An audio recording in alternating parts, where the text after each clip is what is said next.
Muy bien, aquí continuamos con nuestro estudio a la carta de la carta a los Hebreos. El tema de hoy es: el Hijo de Dios es superior a Moisés y a Josué. Y dentro del apartado de Josué nos centraremos en la obra de Josué, que no era otra sino la de introducir al pueblo en la tierra prometida para que el pueblo de Dios pudiera alcanzar el reposo. Así que antes de la lección de hoy, vamos a estar viendo tanto el capítulo 3 del completo y también el capítulo 4, los dos de manera completa. Recordemos el tema principal en el que podríamos condensar toda la enseñanza de la carta a los Hebreos, y es que Jesucristo es presentado como ese mediador, único y suficiente mediador, de un mejor pacto basado en mejores promesas. Y hemos estado viendo cómo Cristo, presentado como este Hijo de Dios, es superior. El autor de los Hebreos está argumentando y está demostrando que Jesús es superior. Ahora, ¿cuál es la metodología? ¿Cómo demuestra y argumenta esta superioridad? Pues muy sencillo, por medio del contraste y por medio de la comparación. Comparó a Cristo, el Hijo de Dios, con los profetas anteriores y demostró su superioridad. Comparó a Cristo, el Hijo de Dios, con los ángeles y demostró también y argumentó su superioridad. La semana pasada, la lección anterior, veíamos que comparó a Cristo, a Cristo, el Hijo de Dios, con el primer Adán, Adán y Eva, los primeros seres humanos creados por Dios a imagen y semejanza divina, y demostró también y argumentó su superioridad. Y ahora continúa demostrando que el Hijo de Dios es superior a todos en cuanto a su persona y a su obra, y hoy, como decía, va a demostrar que es superior a Moisés.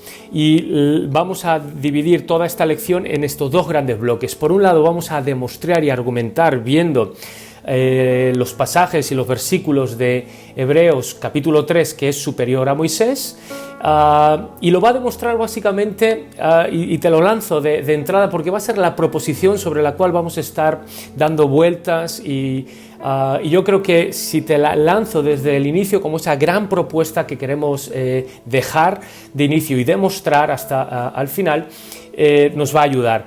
Jesucristo, el Hijo de Dios, es superior a Moisés. ¿Por qué? Porque aun cuando Moisés fue fiel en toda la casa de Dios, fue fiel, número uno, en una casa de Dios no como la actual. Era una casa de Dios, era un tabernáculo, luego sería un templo, pero no dejaba de ser una casa de Dios material.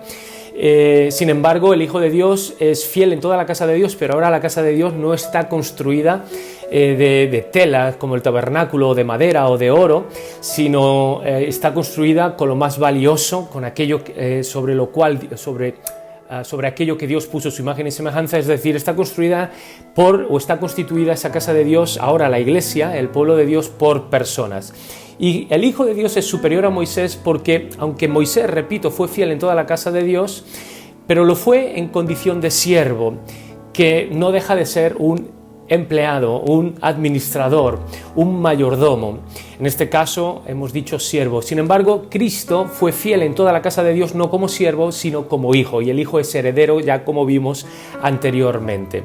Y después, el segundo bloque, estaremos viendo de cómo Jesús es superior a Josué. ¿Por qué? Pues porque Josué, aunque fue el caudillo que introdujo al pueblo de Israel en la tierra prometida para darles ese descanso, venían de la esclavitud, venían del desierto, pues ese descanso nunca fue completo, siempre fue imperfecto y estuvo supeditado al esfuerzo siempre humano. Y vemos la historia de la conquista de Canaán, de la tierra prometida, y luego vemos la historia del libro de Jueces, y nunca entraron a ese reposo. Así que Jesús, el Hijo de Dios, es superior a Josué porque Josué intentó darles un reposo material, terrenal, mientras imperfecto, limitado, humano, mientras que el Hijo de Dios nos da un reposo no terrenal, no material, sino celestial, espiritual, no imperfecto, no limitado, sino ilimitado, eterno y perfecto, porque está en este caso basada en la obra de Jesús y en la persona de Jesús. Así que, dicho esto, hemos hecho ya el resumen y las dos grandes propuestas, los dos grandes ejes sobre los cuales va a estar pivotando y va a estar girando toda esta enseñanza. Así que lo primero que podríamos hacer es leer los primeros versículos de Hebreos para considerar al Hijo de Dios como este apóstol y sumo sacerdote. Fijaros, leemos Hebreos 3 del 1 al 4, nos dice: por tanto, hermanos santos, ¿recordáis la lección anterior? Dice que Cristo no se avergonzaba de llamarnos hermanos. Igual la lección anterior se dividió en dos bloques. La primera para demostrar que Jesús, el Hijo de Dios, era superior a Adán. La segunda es que Jesús, el Hijo de Dios, se identificaba con el pueblo. Y aquí dice: hermanos santos, participantes del llamamiento celestial, considerad al apóstol y sumo sacerdote de nuestra profesión, Cristo Jesús, el cual es fiel al que le constituyó, como también lo fue Moisés en toda la casa de Dios. Porque de tanto mayor gloria que Moisés es estimado digno este es el Hijo de Dios, Jesucristo, cuanto tiene mayor honra que la casa que el que la hizo. Porque toda la casa es hecha por alguno, pero el que hizo todas las cosas es Dios. Entonces, claro, Moisés fue fiel sí en todo, pero fue fiel en la casa, pero no fue el autor de la casa, y fue fiel en una casa material, terrenal. Sin embargo, Jesucristo es superior a Moisés porque sí, por un lado fue igual, fiel en todo, pero la casa ha sido constituida por el propio Cristo, por medio de su sacrificio, ha sido constituida por el propio Dios. Y esta casa no es material o terrenal, como he dicho, está constituida o conformada por almas, por personas, por corazones que se han rendido delante del Señor y constituyen esas piedras vivas, como diría también el apóstol Pedro. Y así que volvemos, habiendo leído del versículo del 1 al 4, vemos, de acuerdo, cómo Jesucristo es identificado aquí por un lado como el apóstol, es decir, como el enviado. Apóstol sabemos que significa apostolos, que es uno que es enviado, uno no que se autoenvía, sino que está en voz pasiva, es enviado por alguien. En este caso, el Padre amó al mundo y el Padre fue el que envió a Jesucristo. Así que Jesucristo es ese enviado divino y por otro lado es el sumo sacerdote, ese puente y ese mediador entre Dios y los hombres. Y dice que debemos poner nuestros ojos justamente en aquel que ha sido enviado, o sea, por eso dice en ese llamamiento celestial. Todo esto no es una idea, no es un llamamiento humano, terrenal, circunstancial, no, es un llamamiento celestial. Todo este asunto viene de parte de Dios, el evangelio viene de parte de Dios, la salvación viene de parte de Dios, el reposo viene de parte de Dios. Así que el autor está diciendo: pongamos nuestros ojos en Cristo, que es el enviado divino, el enviado de Dios, el único que ha venido a socorrernos. El único que enviado es cuando tú envías un mensaje de SOS, de socorro, de auxilio, y alguien es enviado a socorrerte. Bueno, ese alguien que fue enviado es el Hijo de Dios, y no solamente fue enviado, sino que también se constituye en ese medio de salvación. Fue enviado, es decir, tiene la autoridad divina para venir a socorrernos, pero también tiene la capacidad para ser ese medio de salvación. Así que se nos insta a poner nuestros ojos y nuestro corazón, ¿de acuerdo?, en aquel que tiene esa doble actividad, en aquel que en Jesucristo la persona y en esos dos oficios. Uno que ha sido enviado para socorrernos y tiene la autoridad y la autorización divina, y por otro lado que tiene esa capacidad también para ser el mediador. Y como decíamos, Cristo es mucho más que un siervo. Cristo es el Hijo de Dios. La casa es mucho más que un tabernáculo, que un templo constituido por una serie de columnas de madera, de telas o de piedras o de oro o de piedras preciosas, ¿de acuerdo? La casa está constituida y conformada, es una mejor casa, porque es una casa, repito, conformada por personas, de piedras vivas. El siervo nunca es dueño de la casa, el hijo sí que es dueño de la casa. El siervo nunca es el autor, el propietario, el autor o el creador de la casa. El hijo, Dios en este caso, es el dueño, el autor, el creador, el fabricante, mejor dicho, el edificador de la casa. Por lo tanto, se ve claramente como Cristo es superior a Moisés. Moisés sería así, más que un profeta, sí que es cierto, sería ese siervo fiel, caudillo, liberador, pero es que Cristo es mucho más que Moisés, en estos términos que estamos hablando, porque es el Hijo, y así que a nivel de persona es mucho más, a nivel de naturaleza es mucho más, a nivel de oficio es muchísimo, muchísimo más, ¿de acuerdo? Y en cuanto a su ámbito de trabajo, pues Moisés era una casa, un tabernáculo, te repito, material. Sin embargo, Jesucristo trata no con objetos, sino con sujetos, no trata con cuestiones materiales, sino con almas, con personas. Así que vemos cómo aquí Jesucristo es argumentado, o se argumenta y se demuestra que es superior Moisés por todas estas razones. Ahora, si continuamos un poquito más adelante y empezáramos ya a leer el versículo 5 y 6, ¿vale? Y lo voy a leer aquí en la Biblia para que lo tengamos. Y Moisés, a la verdad, fue fiel en toda la casa de Dios. Pero fijaros, ahora leemos este versículo y ya lo leemos con un contenido y un entendimiento totalmente diferente. Es decir, claro, una casa, pero ya no Moisés era una casa material, pero ahora hemos visto ese contraste y esa comparación. Dice, Moisés a la verdad fue fiel en toda la casa de Dios, material, terrenal, un tabernáculo. ¿Cómo? Fijaros, dice versículo 5, como siervo, para testimonio de lo que se iba a decir. Es decir, recordar siempre, todas las cosas del Antiguo Testamento fueron escritas para enseñanza nuestra y como figura, ¿de acuerdo? Como antesala, son esas sombras de lo que debía venir, de la sustancia y de la realidad que se habría de manifestar. Por eso muchas veces se dice que ya el Nuevo Testamento es el Antiguo desplegado, explicado, manifestado. El Antiguo ya es revelado plenamente en el Nuevo Testamento. Por eso el Nuevo explica y revela el Antiguo, y se dice que en el Antiguo Testamento el Nuevo está escondido.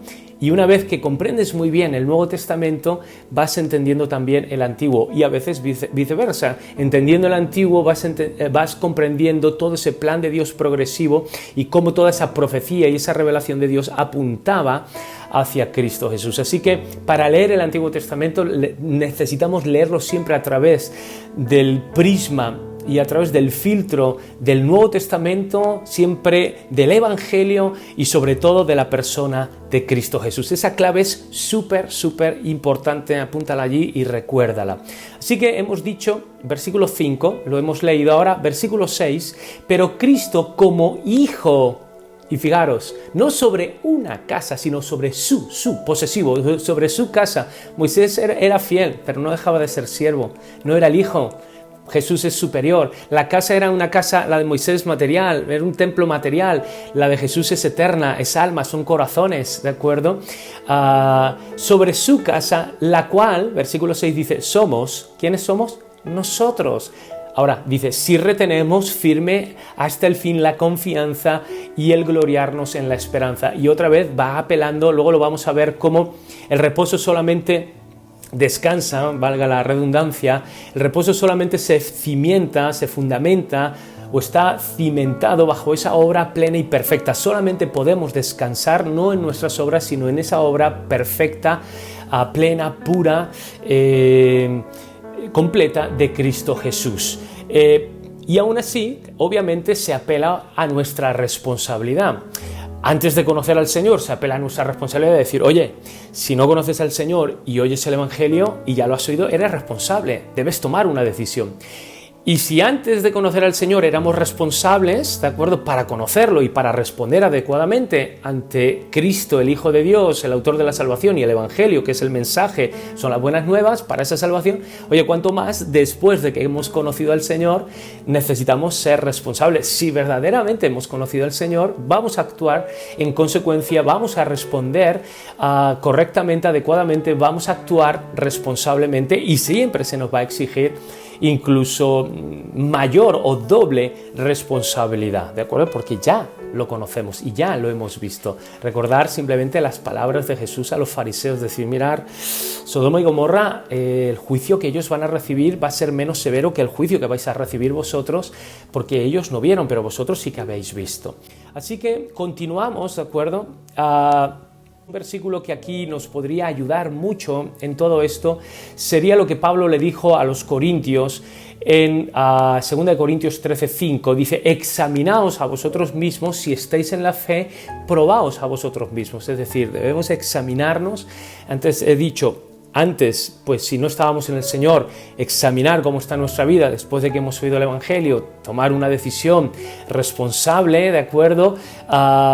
Y una vez que hemos oído el Evangelio, examinarnos, decir, si realmente estamos en el Evangelio, y si sí estamos, entonces tenemos que actuar y permanecer y perseverar. Dios siempre va a hacer responsable al hombre y Dios siempre va a demandar al hombre esa perseverancia, como Cristo diría en los evangelios, esforzaos, es decir, agonizomai, agonizar, darlo todo con tal de entrar por esa puerta estrecha, con tal de caminar por ese camino estrecho. Ahora, todo esto se nos empieza a llevar hacia este segundo bloque, y se nos empieza a introducir en este segundo bloque que era, habiendo ya argumentado, demostrado que Jesús es superior a Moisés, se nos empieza a introducir también a la figura del reposo, y se nos empieza a introducir la figura por allí de Josué, pero como he dicho, Josué será un poquito más así tangencial, será un poquito más instrumental, y nos centraremos más en este reposo. Fijaros, si vamos de nuevo a la Biblia, ahora en Hebreos 3:7 dice, por lo cual, como dice el Espíritu Santo, y aquí está citando el Salmo 95, lo podéis leer, esta es la segunda parte, la parte media final del Salmo 95, dice, por lo cual, como dice el Espíritu Santo, que es el autor, ¿no? El inspirador de la Escritura, si oyereis hoy su voz, dice, no endurezcáis vuestros corazones, como en la provocación, en el día de la tentación en el desierto, donde me tentaron vuestros padres, me probaron y vieron mis obras durante 40 años, ¿recordáis? El maná por un lado, la columna de fuego en la noche, la nube durante el día, vieron también brotar, y cómo esa provisión de agua, de esa roca, como dicen Corintios, que los acompañaba, que no era otra sino Cristo. Dice, a causa de lo cual me disgusté, Hebreos 3:10, contra esa generación, y dije, siempre andan vagando en su corazón, no han conocido mis caminos, por tanto juré en mi ira, no entrarán en mi reposo. Mirad, hermanos, que no haya en ninguno de vosotros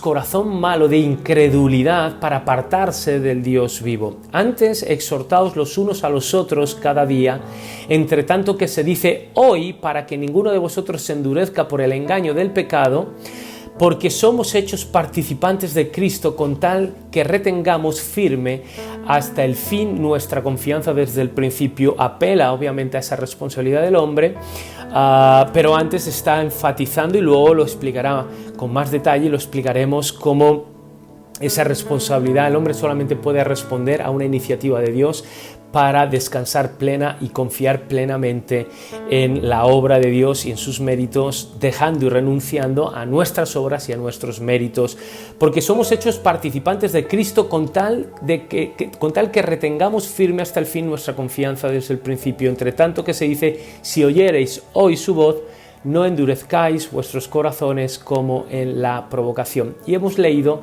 Hebreos 3 desde el versículo 7 hasta el versículo 15, ¿de acuerdo? Y como hemos dicho, todo esto está citando el Salmo 95. Y lo que vamos a hacer para entenderlo es que vamos a tomar el Salmo 95, y como ya está hablando de un reposo, por ejemplo, aquí no ha aparecido Josué, aparecerá en el siguiente capítulo. Por eso el tema central de este segundo bloque, de esta lección, es el reposo.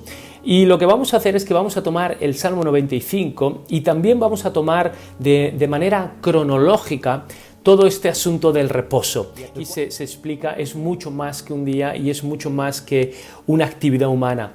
Es un estado ese estado original, intencional de Dios desde el principio, de santidad, de armonía, de paz, de bendición, de comunión perfecta con el hombre. Y cómo, fijaros, ese día de reposo, cuando Dios al sexto día, después de haber obrado, vio que su obra fue buena y entonces reposó y bendijo y santificó todo, ¿de acuerdo?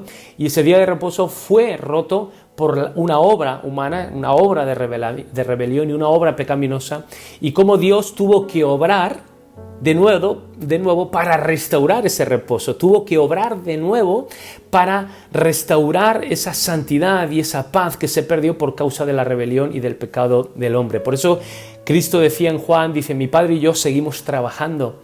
Y fue la obra de Dios la que restaura, no la humana, no la de los hombres, ni la tuya ni la mía, ni la de nadie. Es la obra de Dios, de nuevo, Dios obrando, la que restaura esa perfección que se perdió por causa de nuestras obras de rebelión, de rebeldía, ¿de acuerdo? De pecado, de orgullo, de transgresión en contra de la voluntad y de la persona de Dios. Así que vamos a ver cómo todo esto, si hemos leído Hebreos 4, 3 y 4, dice que las obras de Dios estaban acabadas desde la fundación del mundo. Y en Génesis 2.2 leo algo que ya he dicho antes, pero te doy el versículo.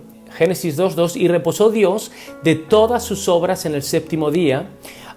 Y es ahí ese cimiento de bendición, de perfección, de santidad, de comunión, de reconciliación.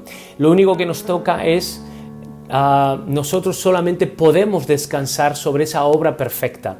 Te he dicho, se rompió por causa de la rebelión y del pecado del hombre, por eso Dios tuvo que volver a obrar enviando a Cristo Jesús, ese apóstol enviado, ese sumo sacerdote, puente o mediador, para que ahora tú y yo podamos descansar. Siempre necesitamos descansar en la obra de Dios. La salvación viene de Dios, es en Dios, es por Dios, es para Dios.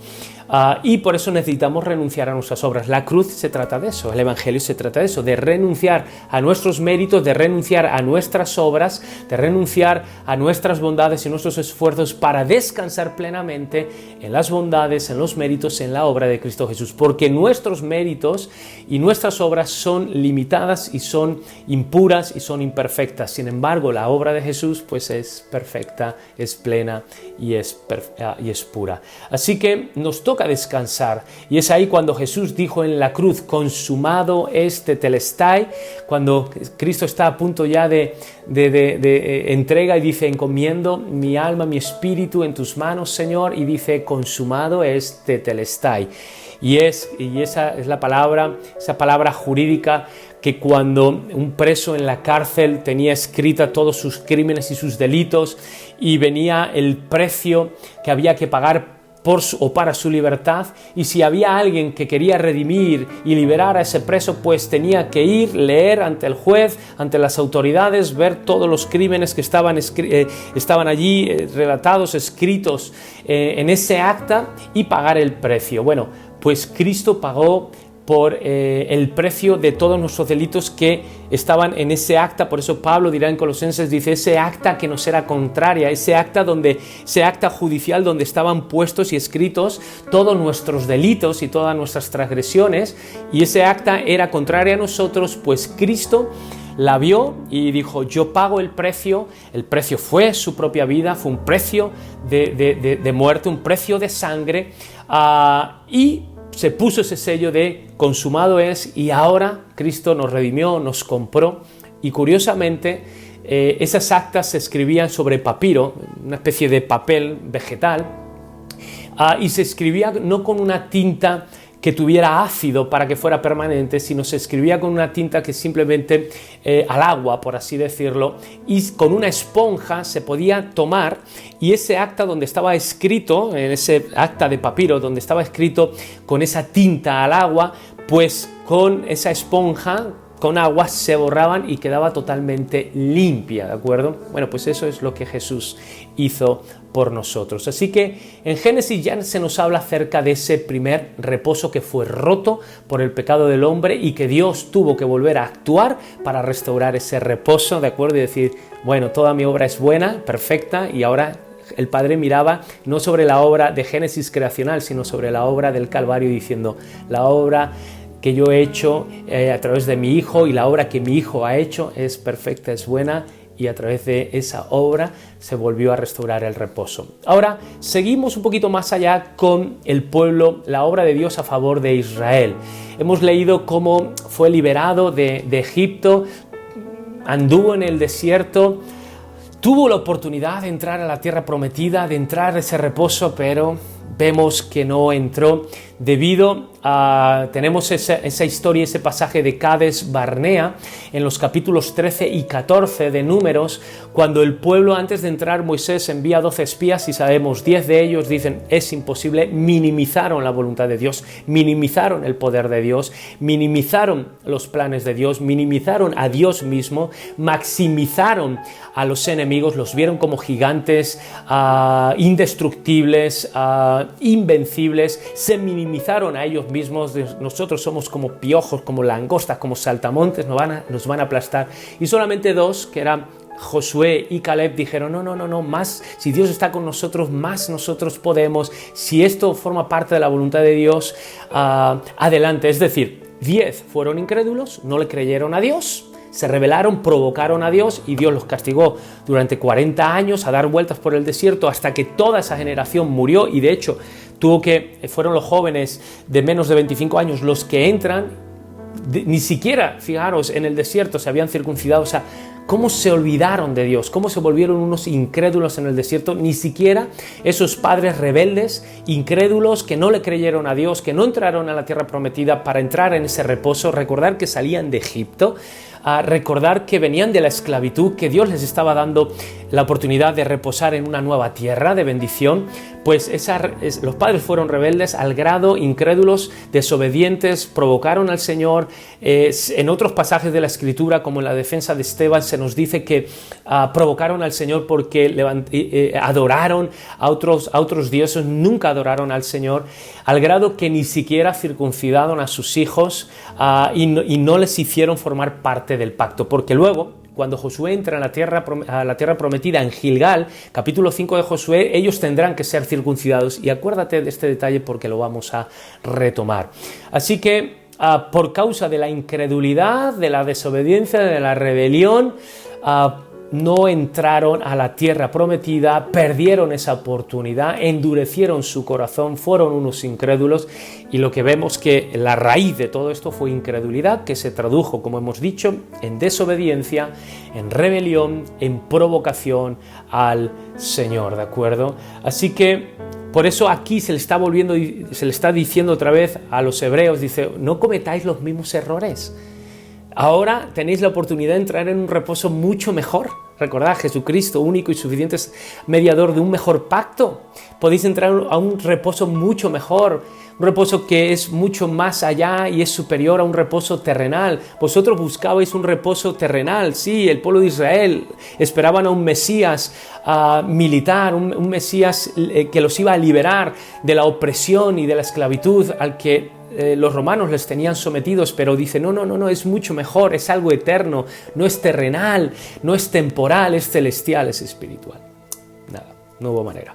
Luego vamos a ver cuando después de 40 años, ahora sí, Josué con Caleb también entran y entran a la tierra prometida, Gilgal, en capítulo 5, el pueblo, Dios le dice que tiene que circuncidar a todos. Esa generación de padres ya había muerto, la de los jovencitos es la que entra, pero vemos que este descanso fue parcial y fue limitada. Yo apuntaba hacia esa tierra prometida. Si los que estuvisteis asistiendo a ese estudio de panorama del Antiguo Testamento, veíamos cómo el plan de Dios siempre fue que Dios, ser rey, tener un pueblo, y tener también un territorio, ¿de acuerdo? Donde donde reinar y donde tener comunión con ese pueblo pudiera establecerse, crecer y donde el Señor pudiera tener comunión. Bueno, pero fue muy limitado. ¿Por qué? Porque el Señor les dijo, oye, tenéis que erradicar y echar a todos los pueblos. No lo hicieron. Dejaron en las partes de las montañas, dejaron algunos pueblos. Luego esos pueblos se levantarían y Dios los usaría como esos aguijones y esas herramientas para castigar y afligir al pueblo de Israel cuando se olvidaban de Dios. Así que fue imperfecto en ese sentido, fue muy relativo y sobre todo porque era una tierra que ellos se tenían que ganar por medio de sus batallas, de sus peleas, de su esfuerzo, aunque Dios le había dicho, esta tierra te la doy yo, pero te la tienes que ganar por medio de tus esfuerzos. Así que todo esto era de algo temporal y algo relativo. De hecho, el Salmo 95 fue escrito después de la conquista. Algunos apuntan que fue escrito por David, pero otros apuntan que fue escrito en los tiempos de Zorobabel, después del cautiverio. Fijaros, después del cautiverio en Babilonia. Estamos hablando de, pues, para el siglo V, ¿de acuerdo? Antes de Cristo, después del cautiverio, para el año 500 o 400 antes de Cristo. Entonces, el Salmo dice, no entraréis en mi reposo. Pero claro, el pueblo con Josué no entró en el reposo, pero si esto fue escrito en los tiempos de David, David vivió en el año 1000, y fue escrito siglos después, o en los tiempos al año 500, más o menos aproximadamente en los tiempos de Zorobabel, y dice, no entraréis en mi reposo, significa que todavía quedaba un reposo en el que debían entrar. Así que todo esto apuntaba a que este reposo también había sido, como hemos visto, imperfecto y solamente, para muestra un botón, solamente tenemos que mirar la segunda generación después de Josué, la generación de los jueces, cómo se rebelaron y cómo siempre estaban con la incredulidad, y era algo muy relativo, imperfecto, de muchos altibajos, ¿de acuerdo? Y luego tenemos en el Salmo 95 se nos vuelve a decir, ¿de acuerdo?, esta advertencia, ¿no?, en la que se nos dice, si hoy escucháis la voz de Dios, por eso apuntaba al tiempo en el que fue escrito. Si fue escrito, obviamente después, mucho posterior a los tiempos de Josué, en los tiempos de David o en los tiempos de Zorobabel, o sea, 500 o casi 1000 años después, pues, y se nos dice, no habéis entrado en el reposo y todavía esto sigue pendiente, pues es que está apuntando a que hay un reposo que todavía el pueblo de Israel no experimentó ni con Josué, ni con el rey David, ni siquiera, ¿de acuerdo?, con Zorobabel. Y aquí se le estaba dando la oportunidad de decir, vamos a ver, chicos, si ya nos ha ido súper mal, ha habido un juicio de Dios, hemos sido llevados en cautiverio, Dios nos ha liberado y Dios ha usado a Daniel en su intercesión, y luego sabemos, Nehemías, por orden si quieres, Zorobabel, Esdras, luego Nehemías, tenemos ahora una oportunidad. Y es por eso el Salmo 95 está dando una advertencia. Por favor, aprendamos de los tiempos de Josué, de los tiempos de David, aprendamos de lo que han hecho nuestros padres, del linaje de David, de cómo se rebelaron tanto Judá como de parte sur como Israel parte norte. Aprendamos, y si ahora Dios nos está dando una oportunidad, pues aprovechemos.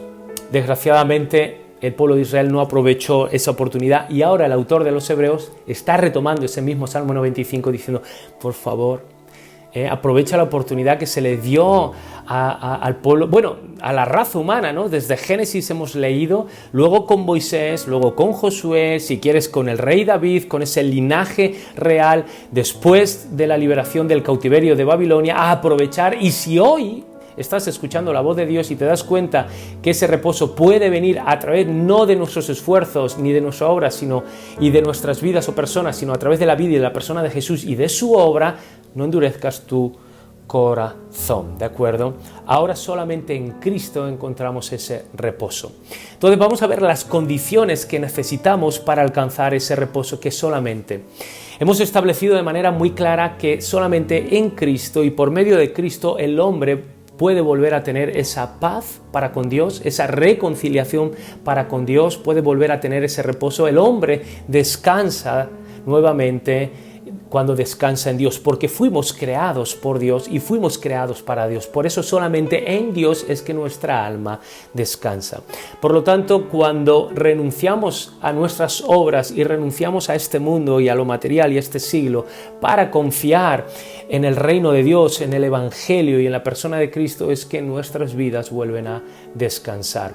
Nuestro pecado rompió la bendición y la santidad de la obra de Dios, y Dios tuvo que volver a obrar en Cristo Jesús para restaurar lo que nuestra obra había echado a perder.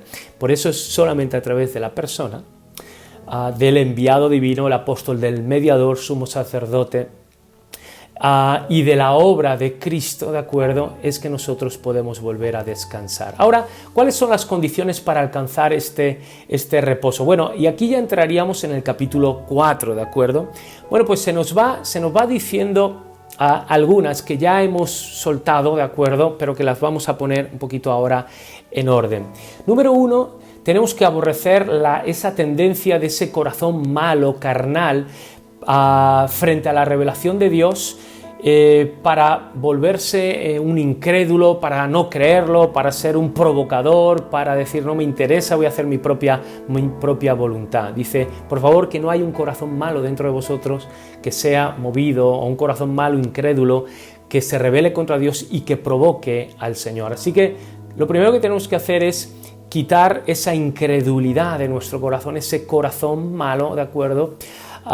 Y hemos de renunciar a nuestra propia sabiduría, criterio, para humillarnos y confiar en la sabiduría y en la obra, en la persona, en este caso de Cristo. Esto nos lleva, obviamente, es que eso es el arrepentimiento, es decir, no al mundo y no a uno mismo.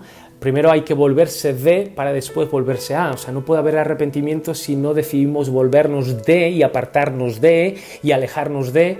Entonces, no, es que es imposible. Si yo no me alejo de y no me separo de, pues sigo en el mismo sitio, ¿cómo me voy a acercar a Dios? Por eso el arrepentimiento implica alejarse de, volverse de, para después volverse a y correr a y acercarse a, en este caso, a Cristo Jesús y abrazar el Evangelio, las buenas nuevas. Por eso el punto número 2, lo que se requiere es volverse a y volverse al Señor con fe, es decir, confiar, creer. Dice en el versículo 2 y 3 de Hebreos, capítulo 4, y lo leo aquí de la Biblia, se nos dice, porque también a nosotros se nos ha anunciado la buena nueva como a ellos, pero no les aprovechó el oír la palabra por no ir acompañada de fe los que le oyeron.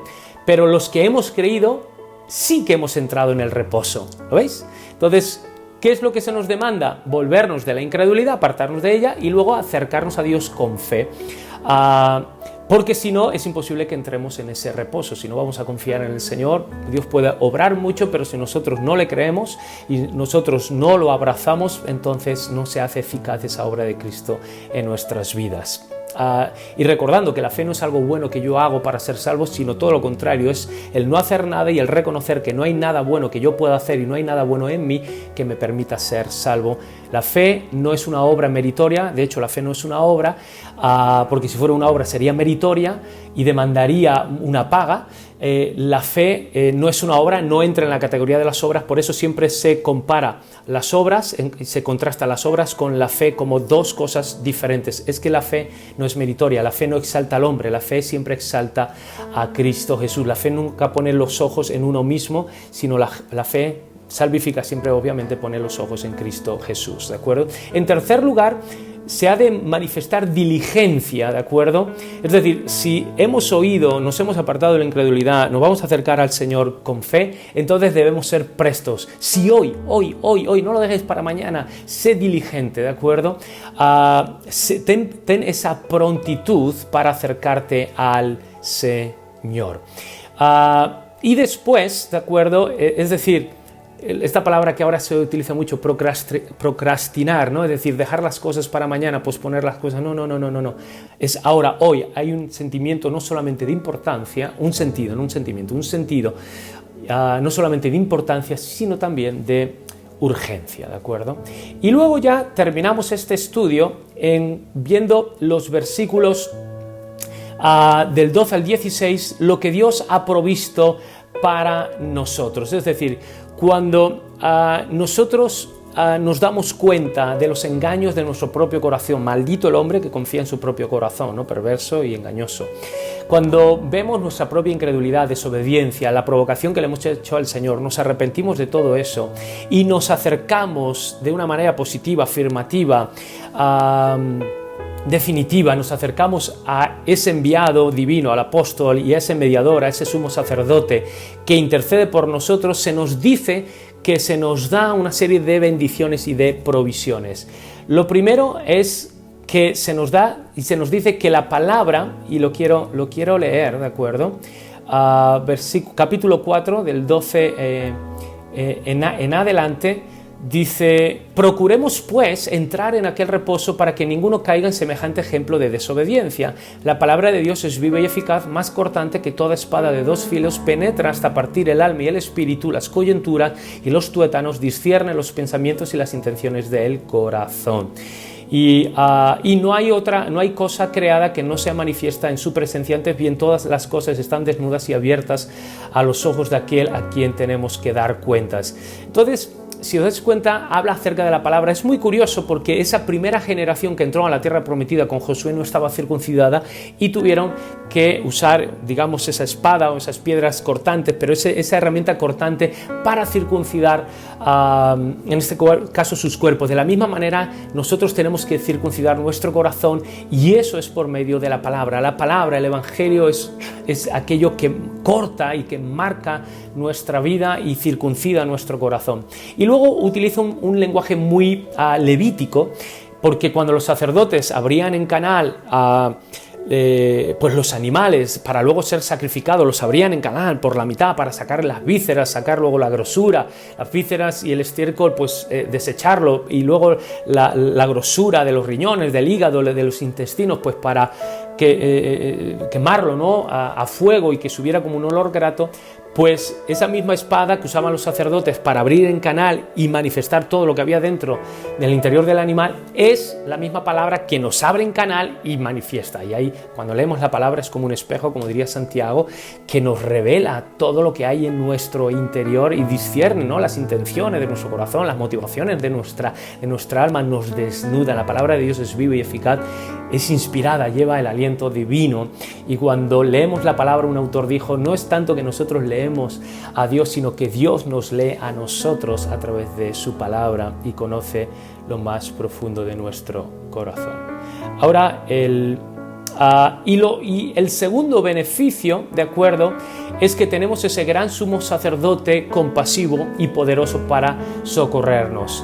Ahora sí, leemos los últimos versículos 14 al 16 del capítulo 4. Por tanto, teniendo un gran sumo sacerdote que traspasó los cielos, no vamos a hablar mucho de esto porque luego lo vamos a hablar. Ese sumo sacerdote tenía que traspasar ese velo, pero claro, recordáis que la casa de Moisés y la casa de Aarón y la casa de ese sacerdocio levítico era en un tabernáculo físico y en un templo, pero ahora la casa de Dios es espiritual, se compone de piedras vivas, de almas, de corazones, ¿de acuerdo? Y eso lo veremos más adelante.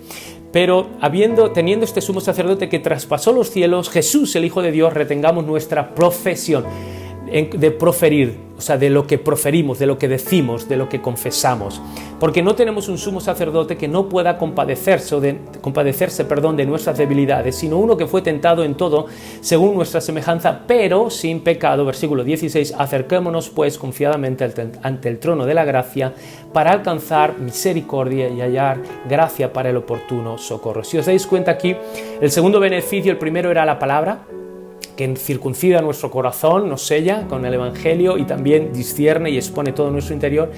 Lo segundo es que tenemos un sumo sacerdote, ese mediador, y que nos podemos acercar confiadamente delante del Señor, no directamente, sino a través de un representante, a través de un mediador, de un sumo sacerdote que nos une, que conecta a Dios con los hombres, y que es poderoso, pero también compasivo. Tiene el poder, pero porque es Dios mismo hecho hombre y tiene esa doble naturaleza humana y divina, pero también es compasivo. ¿Por qué? Porque fue tentado en semejanza a nosotros en toda tentación, pero sin pecado. Por lo tanto, Él sabe compadecerse. Entonces, tiene la autoridad para llevarnos delante de Dios, pero también tiene la capacidad para ayudarnos, ¿de acuerdo?, en medio de la tentación y socorrernos para no caer en ella. Todo eso es también ese proceso de transformación y proceso de santificación. Entonces, fijaros estos dos beneficios tan increíbles que tenemos. Por un lado, la palabra. Por otro lado, este sumo sacerdote que intercede delante del Padre por nosotros, que tiene el poder de presentarnos delante del Padre y tiene la capacidad para sacar y tomar de la gracia de ese trono para socorrernos. Por eso dice el oportuno socorro. En medio de la tentación podemos abrazarnos al sumo sacerdote que es Jesús, el Hijo de Dios, para que Él, de acuerdo, en Él y a través de Él hallar ese oportuno socorro, esa fortaleza, esa provisión, lo que sea que Dios en su gracia nos dé para vencer y resistir esa tentación. Y se nos dice de nuevo entonces, y se nos habla y se nos dice que retengámonos, se nos exhorta con mucha confianza. Antes se nos ha dado advertencias, ahora se nos da exhortaciones de mucho ánimo. Acerquémonos pues confiadamente ante el trono de la gracia para alcanzar misericordia y hallar esa gracia para ese oportuno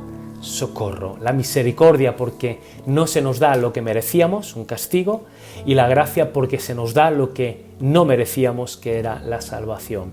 Jesucristo, el Hijo de Dios, es superior a Moisés. Jesucristo, el Hijo de Dios, es superior a Josué. Jesucristo, el Hijo de Dios, es superior a cualquier tipo de reposo del Antiguo Testamento. Y Jesucristo, el Hijo de Dios, es superior también, y ya se nos va a introducir, es superior a Aarón y a todo ese sacerdocio arónico.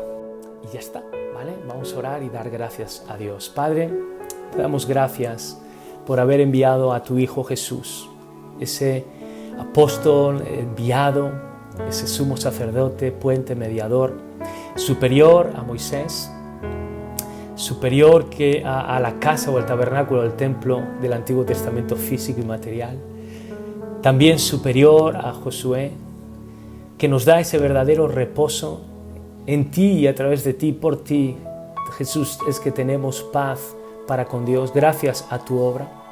Y hoy, Señor, nos volvemos de toda incredulidad, nos volvemos de toda rebelión, nos volvemos de toda provocación, Señor, y nos acercamos de nuevo con fe, confiadamente, delante de ti. Un Dios compasivo y misericordioso, para hallar el oportuno socorro que surge, Señor, y emana de tu gracia, Señor, sobre nuestras vidas.